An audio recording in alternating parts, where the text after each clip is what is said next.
With the biggest story of the day, and that is the news that DeWanna Bonner is no longer with the Indiana Fever. It was reported last night that DeWanna Bonner had no intentions on returning to the Indiana Fever, and then the news broke today that the Indiana Fever had indeed. In an incredible act of betrayal that rocked the WNBA, DeWanna Bonner recently left on Caitlin Clark and the Indiana Fever. However, her ambitious scheme to compel herself to join a new team has embarrassingly failed. She has now lost a fortune. Her reputation is in ruins, and the entire league is blacklisting her.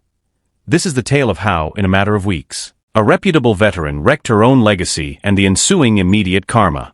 She said, "I want to sincerely thank the Indiana Fever for the opportunity to be part of the Fever franchise. Despite our shared goals and excitement heading into the season, I felt the fit did not work out, and I appreciate the organization's willingness to grant my request to move on, particularly at this point in my career. I wish the Fever great success as they continue to build around this dynamic group." A corporate-sounding sanitized press statement was the first to break the news. The Indiana Fever declared that DeWanna Bonner's request for a contract divorce had been approved. In her official statement, Bonner expressed gratitude to the organization for the opportunity, while obliquely stating that she thought the fit did not work out despite their common objectives as the young team continued to grow. She wished them great success. On the surface, it appeared to be a professional parting of ways that was mutually cordial. However, a much darker and more turbulent story was concealed below that kind exterior. If another team claims her off the waivers, she gets her full salary. She gets her full salary if another team claims her off the waivers. Behind the well-chosen remarks, a well-respected veteran was deliberately leaving her club in the middle of the season, causing chaos in a locker room that desperately needed stability. He wasn't a fit problem. This was a calculated decision to leave behind a group of young, naive athletes who had turned to her for leadership, leaving them to deal with the immense, oppressive media attention surrounding Caitlin Clark entirely on their own. That makes DeWanna Bonner look really, really bad. It makes DB look really, really bad. And it's the fact that she has told all other teams, other than the Mercury, don't sign her. A player in the WNBA is put on waivers when their contract expires. DeWanna Bonner's entire guaranteed $200,000 pay for the season could have been claimed by any of the other 11 teams in the league for 48 hours. Getting selected should have been a given for a three-time All-Star with championship experience. For any team searching for veteran depth and a proven scorer who might have assisted a contender or mentored a younger team, it was practically a free asset. The 48-hour window closed once the clock began to tick, and there was a deafening quiet across the league. And look, I understand that's where she wants to go. Why didn't she go there in the summer? We know why, because she couldn't have got her max contract. And by the way, people are like, oh, they can give her the minimum. No, they can't. The Phoenix Mercury can give her a prorated $80,000 salary for the rest of the year. So she's only going to lose about 30k-ish. I think she's only going to lose, she's going to lose about 40-50k. Whereas they would have been only able to sign her earlier on. Well, they would only be able to sign her for nothing. Because again, we can't forget as well, the Phoenix Mercury cut Sevgi Uzun. The Phoenix Mercury have a bunch of players signed on hardships and a bunch of players that they can cut. Like they literally cap space magicked up. And as soon as cap space magics up for the India or for the Phoenix Mercury, not a single team submitted a claim. After considering the circumstances, every WNBA team came to the conclusion that she wasn't worth the hassle, not even for free. Any idea that this was a friendly breakup was destroyed at this instant. This was a league-wide rejection that demonstrated how poisonous her departure actually was. The startling explanation for the league's silence started to surface behind the scenes as her waiver procedure came to a close. According to reports, Bonner was set up to thwart a blatant power move. She was aggressively contacting other teams to advise them not to claim her off waivers, according to insiders. She was attempting to control every aspect of the system in order to compel herself to go to the Phoenix Mercury. This move's sheer chutzpah is astounding. Superstars in their prime, like Jimmy Butler, have faced harsh criticism for trying to wriggle out of uncomfortable circumstances. However, Bonner, a 36-year-old athlete who was obviously in the latter stages of her career, was using the power of a league MVP. Ignoring the fact that she had resigned on a legally bound contract, she was asking to select her next team as if she were a free agent. She wanted to be able to leave her current position while yet having total control over her future career. However, There was a fatal flaw in her grand plan that would reveal the stupidity of her risk and potentially convert her ideal destination into a nightmare. According to reports, the Phoenix Mercury, the very team she had damaged relationships with and alienated the rest of the league to join, was reluctant to sign her. According to sources, the Phoenix front staff was rather worried about signing a player who had just shown an incredible readiness to leave her team when things became rough.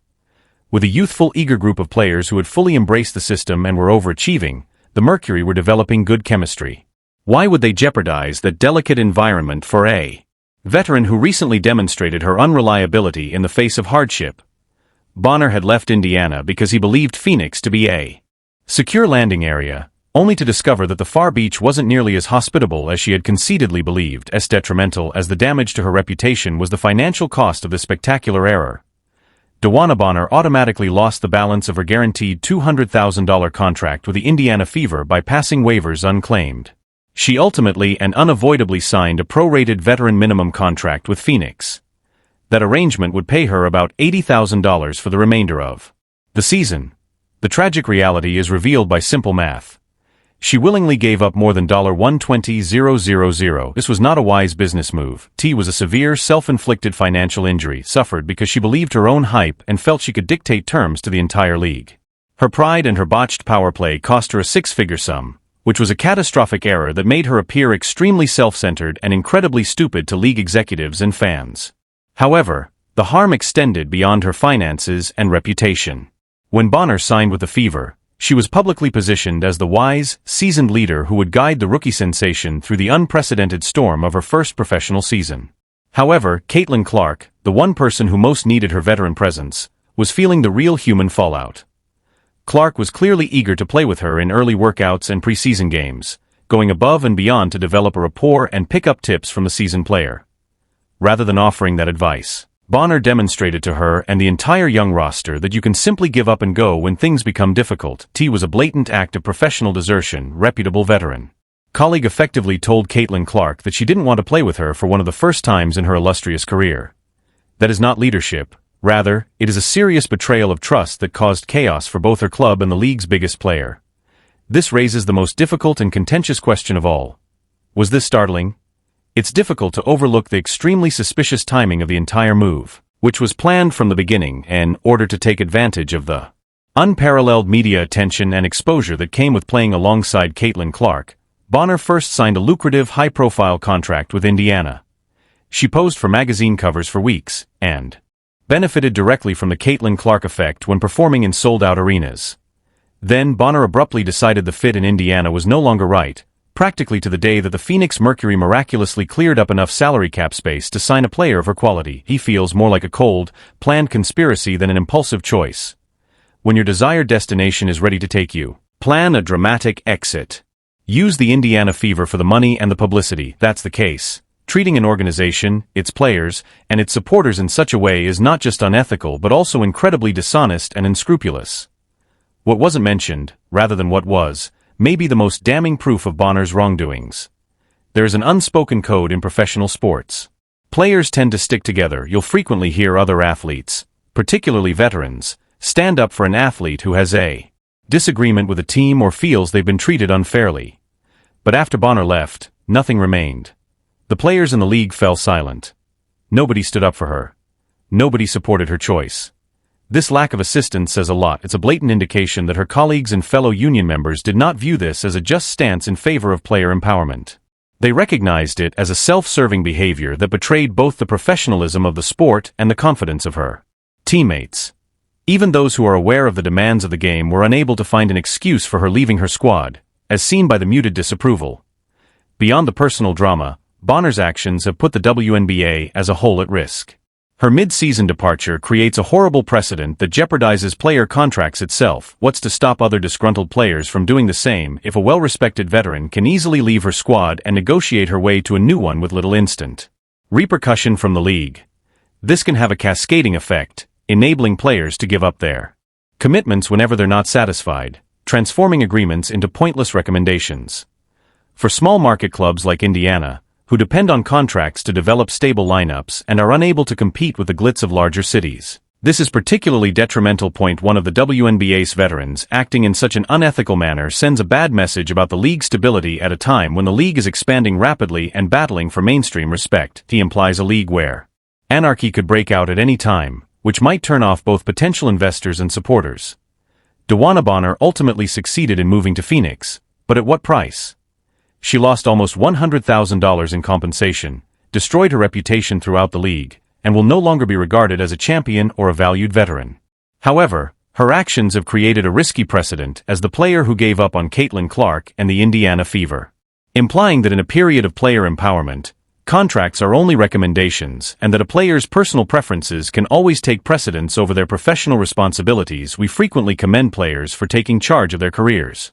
However, DeWanna Bonner's narrative makes us all consider the boundary between entitlement and empowerment. That is, between standing up for what you want and just breaking your word. She may have just discovered that boundary, and by crossing it so spectacularly, she may have irreversibly and permanently damaged her own reputation.